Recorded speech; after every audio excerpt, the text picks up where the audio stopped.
Assalamualaikum warahmatullahi wabarakatuh.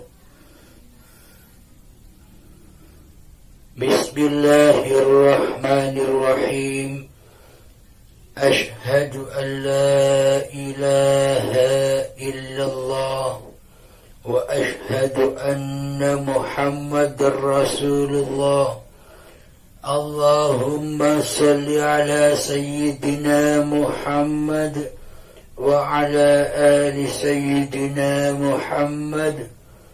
Rabbi israh li sadri wa yassir li amri wahlul 'uqdatam min lisani yafqahu qawli. Amin. Bismillahirrahmanirrahim. Mari kita mencoba mengkaji surat An-Nas. Bismillahirrahmanirrahim.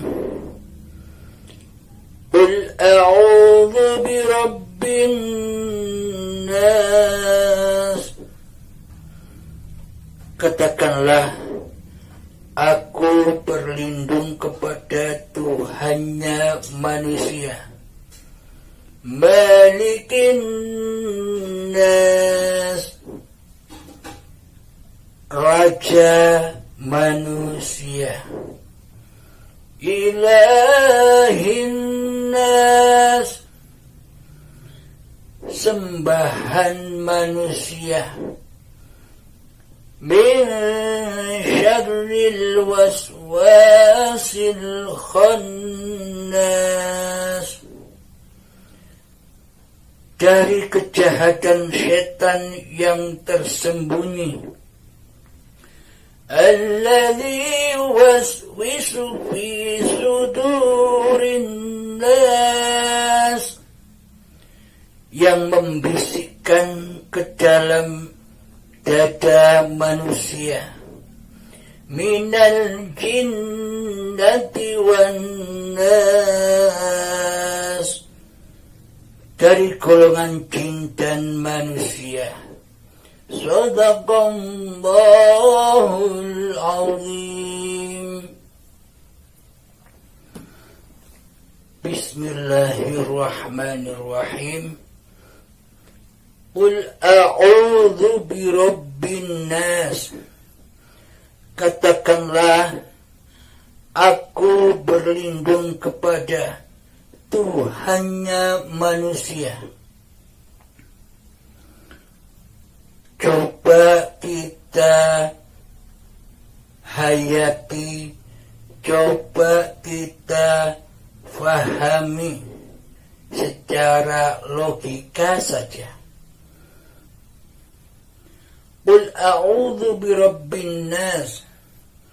Katakanlah, aku berlindung kepada Tuhannya manusia. Bagaimana mungkin kita bisa berlindung kepada Tuhannya manusia, sedangkan kita belum pernah bertemu dengan Tuhannya manusia? Logikanya demikian.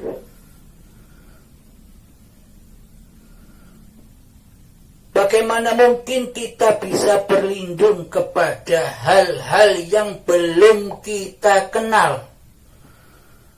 Bagaimana mungkin kita bisa berlindung kepada Tuhan, sedangkan Allah belum kita kenal dan belum pernah kita jumpai?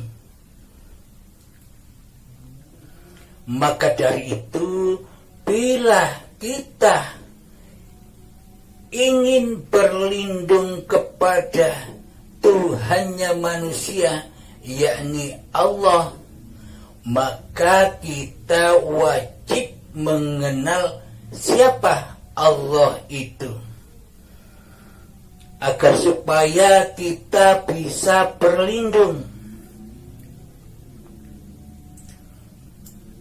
marilah kita kenali siapakah Zat yang bernama Allah itu dulu. Seringkali sudah kami kumandangkan siapa Allah itu. Bismillahirrahmanirrahim. Allahu la ilaha illa huwal hayyul qayyum. Allah tiada ilah, tiada Tuhan yang berhak disembah kecuali Dialah hidup yang kekal, lagi terus-menerus menghidupi, menciptakan seluruh ciptaannya.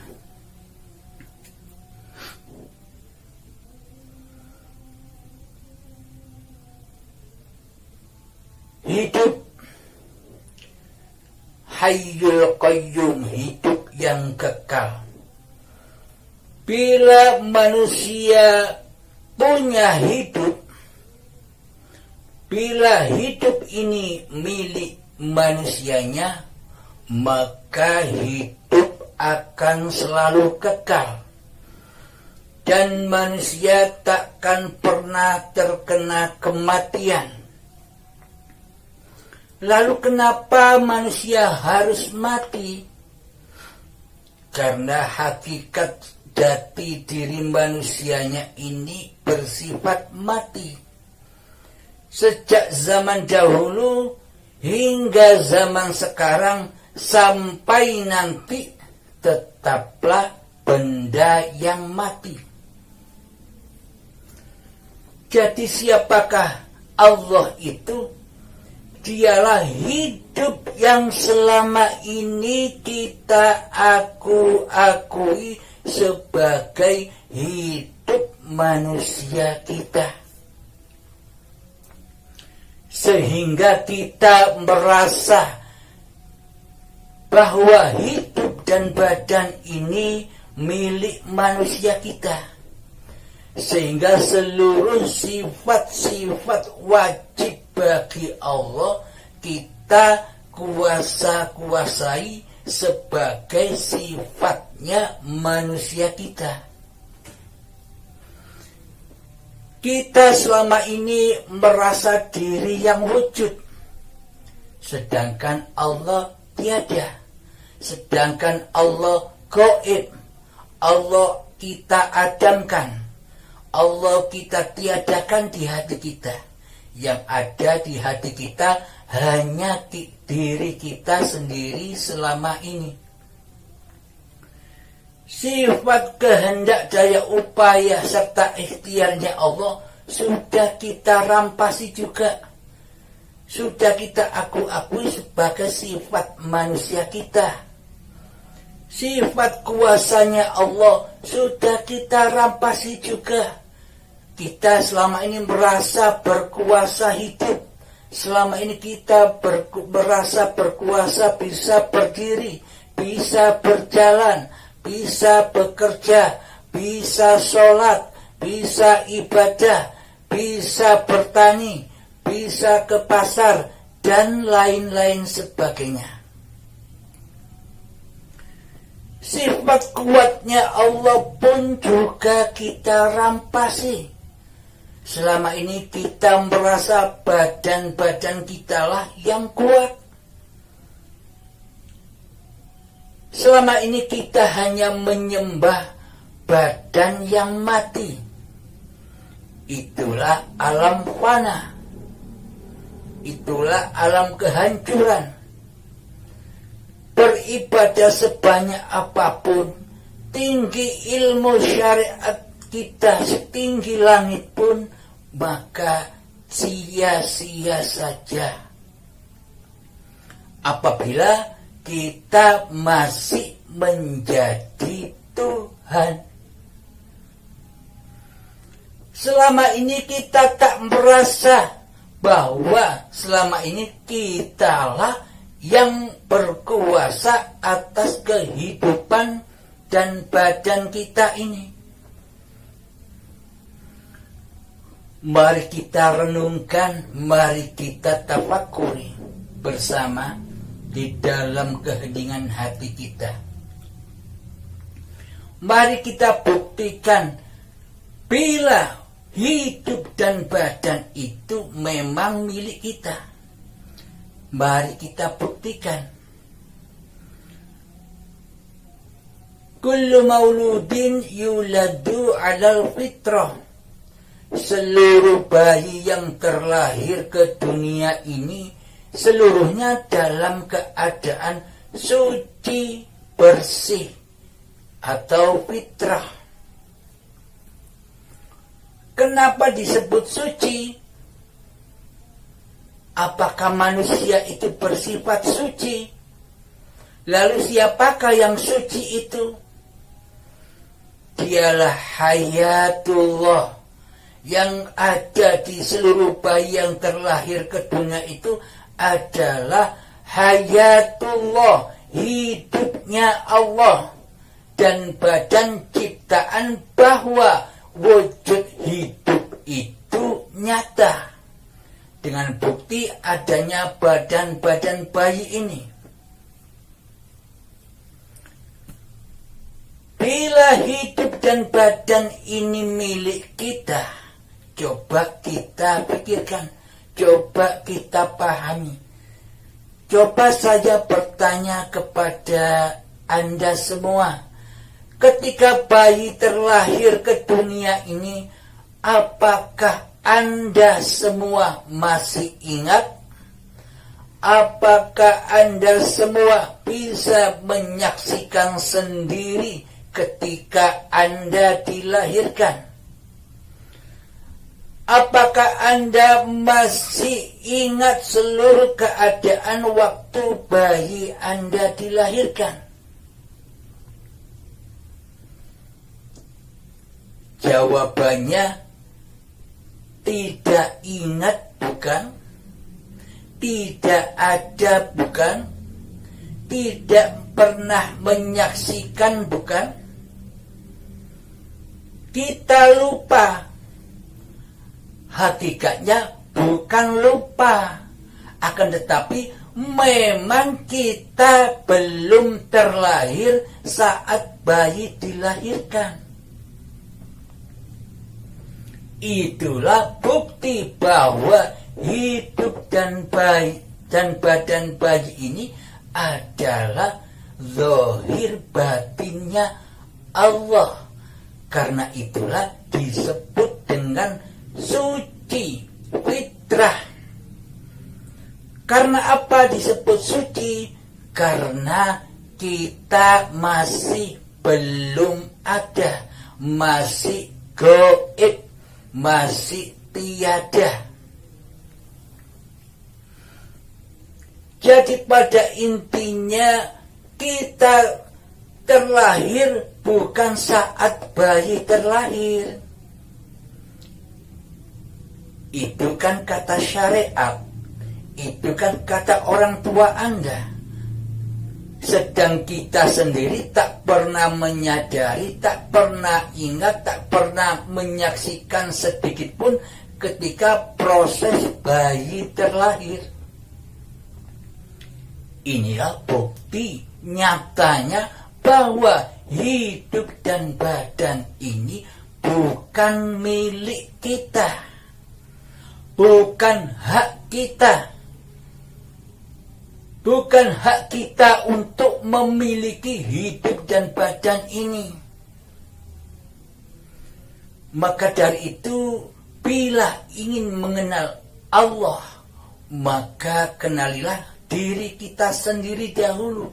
Man arafa nafsahu, barang siapa mengenal hakikat diri sejati manusianya yang tak wujud, yang tak ada, yang tak hidup, maka faqad arafa rabbahu, maka ia akan mengenal Tuhannya. Karena yang wujud hanya Allah, karena yang hidup hanya Allah, karena yang ada hanya Allah. Itulah keadaan waktu bayi. Kenapa bayi dikatakan suci, bersih, fitrah? Karena bayi masih berposisi di dalam hakikat diri sejati bayinya, yang tak ada, yang tak wujud, yang tak hidup. Buktinya bayi tak pernah bilang, ini badanku bayi, ini hidupku bayi. Tidak pernah, bukan? Buktinya kita lupa. Buktinya kita tidak ingat sama sekali ketika kita dilahirkan. Kita hanya diberitahu oleh kedua orang tua kita.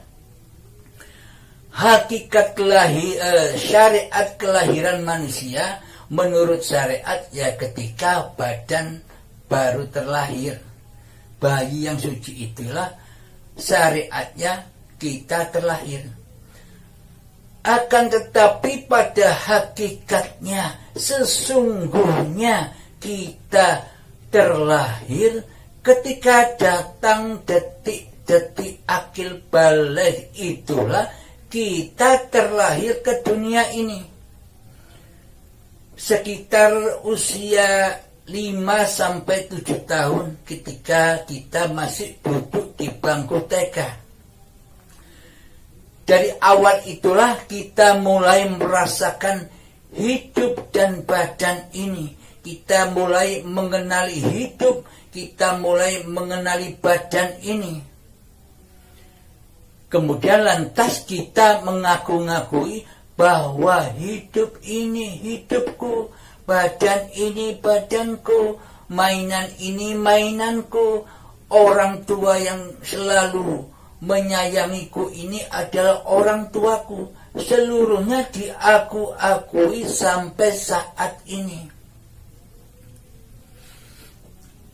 Karena hakikat manusia dilahirkan itu hanyalah wa ma khalaqtul jinna wal insa illa liya'budun.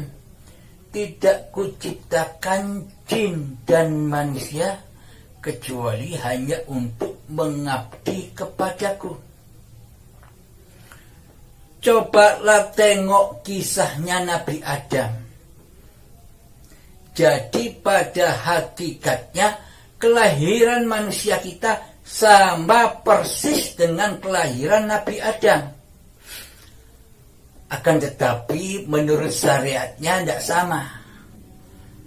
Sebab kita terlahir dari bayi, sedangkan Nabi Adam dicipta dari tanah, diemek-emek, sehingga dipoles, diukir menjadi badan-badan yang masih mati, kemudian ditiupkan roh. Itu syariatnya. Akan tetapi pada hakikatnya kelahiran Nabi Adam dan kelahiran seluruh manusia itu hakikatnya adalah sama. Terbukti pada saat bayi terlahir kita belum ada, kita belum terlahir, kita belum ingat, kita belum pernah menyaksikan saat kita masih bayi. Itulah bukti nyata bahwa kelahiran manusia kita sama persis dengan kelahiran Nabi Adam. Ketika badan ini sudah tercipta, ketika detik-detik akil balik, maka mulai terlahirlah kemanusiaan kita. Pada hakikatnya kita dilahirkan ketika detik-detik akil balik hanya untuk mengabdi kepada Allah. Pada hakikatnya kita dihadirkan ke dalam hidup dan badan ini hanya untuk berhaji. Berhaji yakni mensucikan diri. Labbaik Allahumma labbaik, labbaik la syarika laka labbaik. Itulah buktinya bahwa kita tidak boleh syirik kepada Allah. kita tidak boleh mensekutukan Allah dengan diri kita. Kata Allah begini, wahai fulan, engkau adalah tamuku, engkau akan kudatangkan kepada Baitullah dan Masjidil Haram. Apa Baitullah dan Masjidil Haram itu? Hakikatnya Baitullah itu adalah hidup yang ada di badan kita sebelum akil balik, hidup yang suci. Itulah makna Baitul Haram, yakni Baitullah. Dan makna Masjidil Haram itu adalah masjid yang dari tanah. Sama dengan badan-badan yang dari tanah ini adalah Masjidil Haram. Masjid yang mana di dalamnya lah kita bersujud kepada Allah. Di dalam hati inilah kita mewujudkan Allahnya, mewujudkan hiduplah yang berkuasa atas badan-badan ini.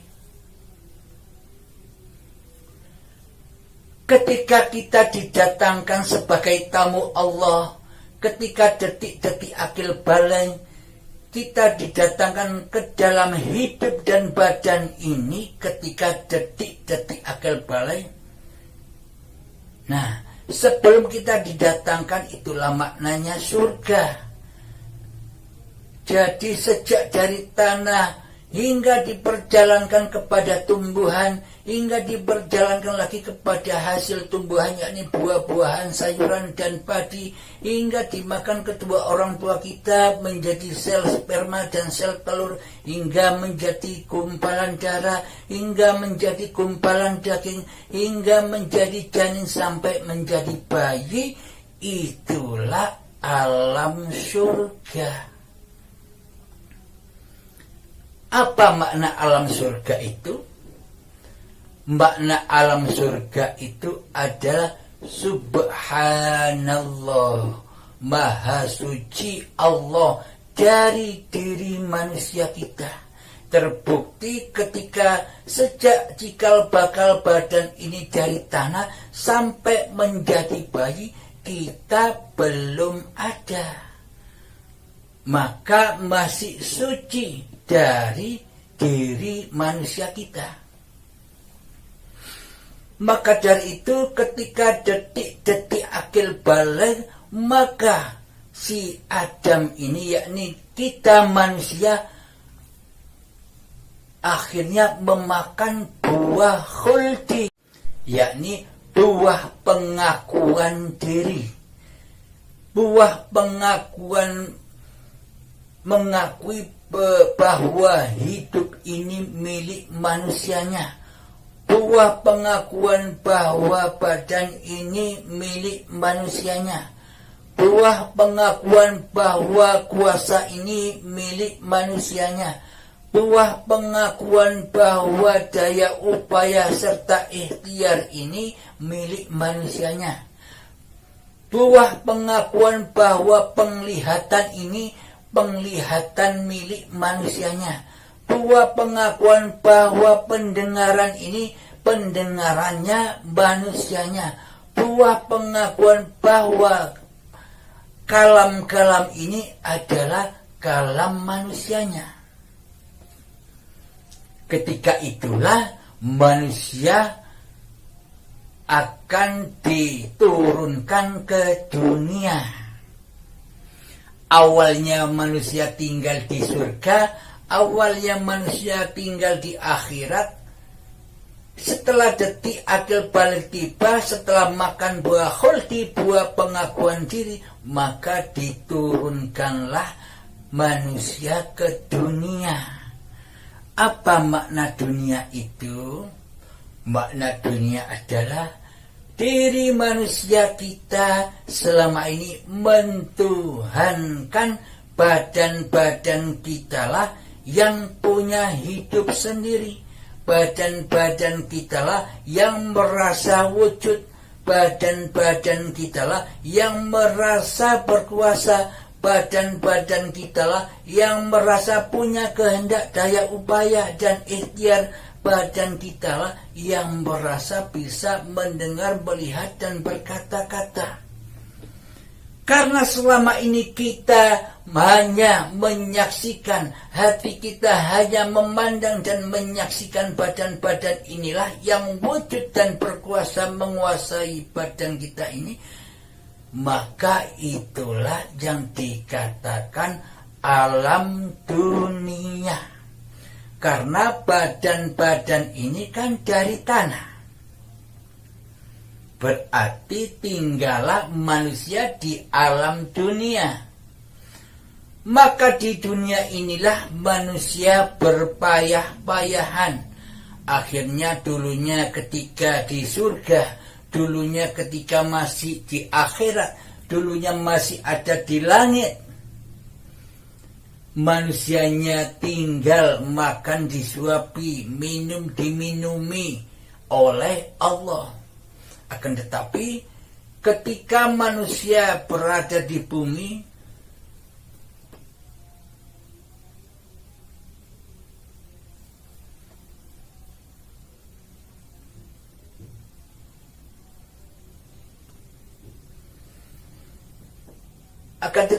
ketika manusia tinggal di dunia ini, yakni ketika hati kita hanya menyaksikan badan-badan inilah yang berkuasa, itulah kita dimasukkan di dalam anar, yakni neraka di sisi Allah. Di dalamnya kita berburu dunia. Seluruh ibadah-ibadah kita, sholat-sholat kita hanya tujuannya untuk kemakmuran dunia dan badannya. Buktinya apa? Buktinya selama ini kita tidak sedikit pun tertarik bertemu dengan Allah pencipta manusia. Karena syarat untuk menyembah kepada Allah hanyalah bertemu dengan zat pencipta diri manusia. Bagaimana mungkin kita bisa menyembah kepada Allah sedang kita belum kenal Allah? Malikin nas, rajanya manusia. Dunia ini ketika hati kita hanya menyaksikan badan-badan inilah, hawa nafsu inilah yang berkuasa, maka rajanya bukan Allah. Maka selama kita di rajanya adalah diri manusia kita sendiri, hawa nafsu kita sendiri. Maka berlindunglah kepada hidup yang memerankan badan, maka berlindunglah kepada hidup hayatullah sebagai rajanya badan. Janganlah badan-badan ini menjadi raja, karena badan ini adalah benda mati. Karena badan inilah alam dunia. Maka naiklah ke langit, ke alam akhirat, yakni hati kita menyaksikan bahwa hidup ini Allah, bahwa hidup inilah yang melahirkan, yang menciptakan badan-badan kita ini, sehingga badan ini terlahir ke dunia. Maka ketika kita terlahir, ketika detik-detik akhir balik kita terlahir, Allah lah yang membimbing kita. Allah lah, hiduplah yang membimbing, yang memberitahu ini namanya piring, ini sendok, ini tas, ini baju, ini apa-apa, semua nama-nama yang kita bahas di dunia ini, seluruhnya kita dibimbing oleh hidup, dibimbing oleh Allah. Seperti halnya Nabi Adam ketika sudah dihidupkan oleh Allah, maka dibimbing oleh Allah dengan nama-nama yang tidak diketahui oleh seluruh malaikat. Sama halnya ketika kita detik-detik akhir balik kita dikenalkan segala sesuatu apa yang ada di sekitar kita. Mari kita lanjutkan. Ilahin nas, sembahan manusia. Ketika kita di dunia selama ini kita hanya menyembah badan, dikira badan inilah yang berkuasa atas hidup. Kita luput menyembah Allah karena kita belum kenal siapa zat yang bernama Allah. Ternyata Allah itu adalah hidup yang kita akui sebagai hidup manusia kita lah. Itulah Allah. Maka makna menyembah, makna mengabdi itu adalah kita mempersembahkan kembali, mengabdikan kembali amanah-amanah Allah, bahwa hidup inilah Allah. Itu babakan hati. Di dalam hati kita menetapkan demikian. Jangan sampai dikeluarkan dari hati. Bahaya. Karena Dajjal akan selalu berenggut permata itu. Jadi simpanlah permata itu di dalam hati kita. Bahwa tetapkanlah hidup ini bukan hidup manusianya. Yakni hidup inilah, karena hidup inilah badan-badan ini terlahir sejak dari tanah sampai janin, sampai bayi hingga kini. Itulah hidup ya Allah. Hidup yang dulu, hidup yang sekarang, bahkan hidup yang Allah la mawjudan illallah. Maka tetapkanlah sifat manusia yang ada hanya hiduplah yang memberankan badan-badan ini untuk beraktivitas selama ini. Min syarril waswasil khannas, dari kejahatan setan yang tersembunyi. Di ayat lagi, yakni ketika di dalam hati kita hanya menyaksikan badan-badan inilah yang berkuasa, inilah yang disebut setan yang terkutuk. Yakni setan selamanya, setan ini tak mau bersujud kepada Adam. Siapakah Adam yang dimaksud? Yang dimaksud bukan Adam sebagai manusianya, yakni Adam adalah ketiadaan. Sampai kapanpun hawa nafsu kita tidak akan rela dan ridho bahwa diri kita ini gaib, diri setan ini tiada, tak akan ridho.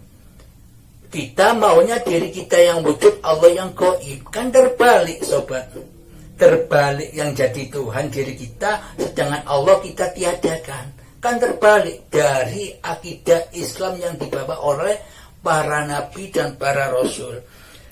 Alladzi yuwaswisu fi sudurin nas, yang membisikkan ke dalam dada manusia, yakni hawa nafsu inilah yang selama ini yang merasa berkuasa atas segala syariat-syariat yang dikerjakan.